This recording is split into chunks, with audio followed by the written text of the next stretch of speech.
पहले मैं आपसे पूछता हूँ, यही सवाल है मेरा कि क्या नरेंद्र मोदी के बारे में जैसी उनकी छवि देखी, हमने तस्वीर भी गुस्से वाली लगाई है इसलिए उनकी आज, क्या ये वाकई ऐसी शख्सियत है? गुस्सा करना, काम पूरा ना हो तो डांटना, अपनी मर्जी हर हाल में पूरी करवाना, ये तीनों चीज ही नहीं है। नहीं है, बिल्कुल नहीं। मतलब आनंद विजय जी आ गए सर, आइए ना प्लीज प्लीज प्लीज बैठिए, आइए जी। मुख्यमंत्री रहते हुए उनके जो अनुभव, जो लोग उनके साथ काम करते थे, चाहे मंत्रियों या अधिकारियों, उनसे बात कीजिए, या फिर पिछले 11 साल से दिल्ली में देख रहे हैं, चाहे ऑफिसर्स हों या फिर केंद्रीय मंत्री हों या पार्टी के लोग हों, उनसे आप बात कीजिए तो उनका गुस्सा गुस्से की तरह नहीं होता। अगर उनको नाराज़गी होती है तो उस नाराज़गी का वो सिर्फ एहसास करा देंगे। ये नहीं होता, मैंने कई बार कई लोगों से पूछा है, कभी ऐसा होता है क्या को चीख के चिल्ला के डांट दें, हाँ, फाइल फेंक दें, कागज़ फेंक दें? एक भी दृष्टांत, एक भी एक्सपीरियंस ऐसा कभी मैंने नहीं सुना।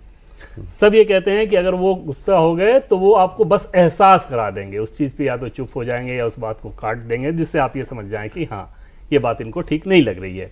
लेकिन पेशेंस कभी लूज नहीं होता, एकदम कंट्रोल में हमेशा ही रहता, हर वक्त धैर्य, हमेशा धैर्य के साथ और एकदम कंट्रोल में। अभी हाल के दिनों में प्रवक्ताओं की एक बैठक बुलाई गई थी। उस प्रवक्ताओं की बैठक जाहिर तौर पे इसलिए तो बुलाई नहीं गई थी कि उनको अपनी प्रशंसा सुननी थी, उनको कुछ टिप्स ही देना था, क्लास ही लगाना था। उसमें कुछ लोगों ने जैसे कुछ प्रशंसा वगैरह शुरू किया था, तुरंत उनका बहुत सदा हुआ लाइन था कि ये सब सुनने के लिए मैंने आप लोगों को नहीं बुलाया, तारीफ सुनने के लिए नहीं बुलाया। हाँ, ये सब सुनने के लिए नहीं बुलाया। और फिर जो उनकी कमियां थी उनमें कैसे कैसे आपको इम्प्रूव करना है, क्या करना है, ये सारी चीज़ें वो अपनी तरफ से वो लगातार बता रहे थे। तो बहुत फोकस्ड रहते हैं, एकदम से फोकस जिसे कहें।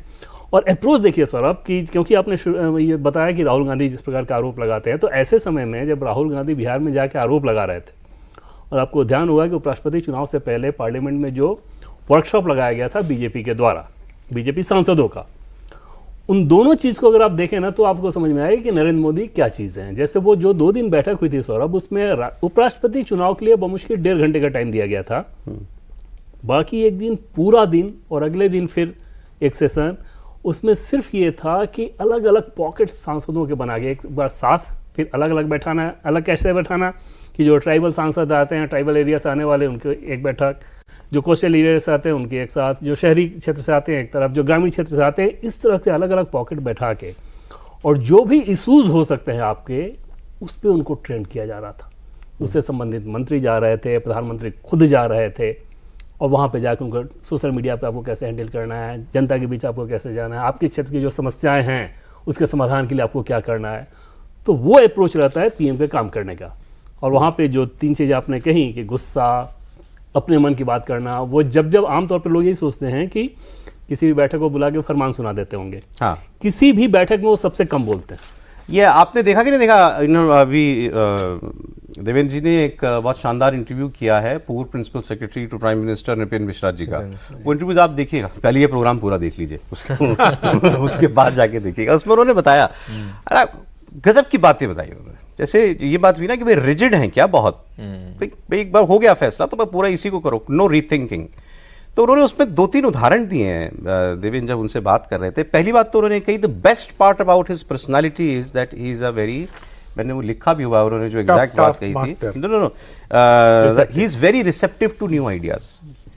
किसी भी नए आइडिया के लिए बहुत रिसेप्टिव हैं और बहुत अच्छे लिसनर हैं। ये तो हम लोग उनके बारे में सुनते ही थे। जो रिजिडिटी वाली बात हुई, आनंद जी भी अंदर की खबरें रखते हैं तो शायद उनको पता होगा। उन्होंने 2 उदाहरण दिए उसके। उन्होंने कहा कि जैसे ये जीएसटी वाला जब आया बिल, तो बात सही है कि Modi ji as chief minister तो जीएसटी के विरोध में ही उन्होंने अपनी भूमिका ली थी। बोले हमने जब सरकार बनने के बाद उनके पास ये हम आइडियाज़ लेकर के गए तो पहली बार में नहीं माने, लेकिन उसके बाद जब उनको हमने पूरा बताया, उन्होंने अपने इश्यूज़ रखे, स्टेट्स का क्या होगा, स्टेट्स के रेवेन्यू का क्या होगा, उन्होंने अपनी जो प्रॉब्लम्स थी, जो वो पहले से उठा रहे थे पॉइंट्स, वही उठाए, और जब हमने उनको समाधान दिया उसका, तब उन्होंने कहा गो अहेड। और उसके बाद गो अहेड भी ऐसा कि रात के 12 बजे पास कराया उसको, कि ताकि हमेशा हमेशा के लिए अमर हो जाए। ये ऐसा कोई बड़ा काम किया गया। तो दूसरा उन्होंने कहा कि एक लैंड एक्विजिशन बिल आया था, तो लैंड एक्विजिशन बिल ऑर्डिनेंस पर चल रहा था, एक ऑर्डिनेंस पर चला, उसके बाद फिर दोबारा ऑर्डिनेंस पास हुआ। तो नृपेंद्र जी ने बताया कि मैंने तीसरी बार फिर मैं उनके पास गया और मैंने कहा कि सर अब इसको लैप्स हो जाने दीजिए। तो उनका लैप्स हो जाने दें, अपना ही ऑर्डिनेंस लैप्स हो जाने दें।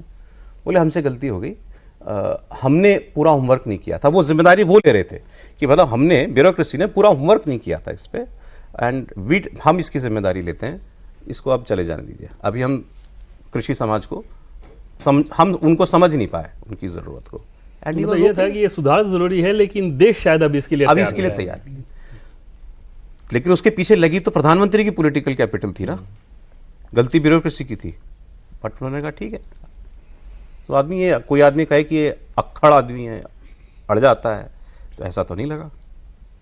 नेता तो वही होता है ना जो टीम की गलतियों को खुद ओन स्वीकार करे, yes. और टीम जब अच्छा करे तो उसका श्रेय टीम को दे दे। ये तो बहुत पारंपरिक परिभाषा है नेता की। तो मुझे लगता है कि नरेंद्र मोदी में ये गुण है। और एक चीज जो मुझे लगता है कि उनका एक अपना पैरेलल फीडबैक सिस्टम है। उस फीडबैक सिस्टम वो बहुत स्ट्रांग है। वो फीडबैक सिस्टम कोई भी काम कहीं, एक तो टेक्नोलॉजी की बहुत बातें वो करते हैं, ये टेक्नोलॉजी को पसंद भी करते हैं। जो राहुल जी आजकल पावर पॉइंट प्रेजेंटेशन भले दिखा रहे हो, पर पावर पॉइंट प्रेजेंटेशन पर कैबिनेट की मीटिंग बहुत सालों से हो रही है। तो मुझे लगता है कि तकनीक, अपना फीडबैक सिस्टम, और उसके बाद एक जितने मंत्रियों से मिलता हूं मैं, सब यही कहते हैं कि बहुत टफ टास्क मास्टर है। अगर कोई दे दिया तो फिर वो उनका वो फॉलोअप होता है। फॉलोअप कौन करता है, क्या करता है, उनका अपना एक सिस्टम है, लेकिन फॉलोअप होता है कि डेडलाइन पे इसको काम को होना है, कितना भी बड़ा काम हो।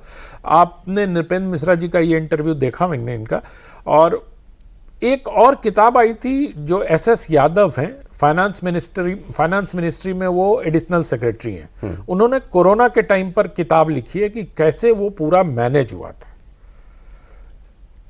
जो लॉजिस्टिक्स था कि कैसे आपने देखा कि नाव पर रख के और वो अंतिम व्यक्ति तक पहुंचाया जा रहा था वो टीका, वैक्सीन। तो मुझे लगता है कि उसको मॉनिटर करना वो एक बहुत बड़ी केस स्टडी है। मैं इंडियन स्कूल ऑफ बिजनेस के एक व्यक्ति से बात कर रहा था, उन्होंने कहा कि ये तभी संभव है जब मॉनिटरिंग ऊपर से हो रही हो।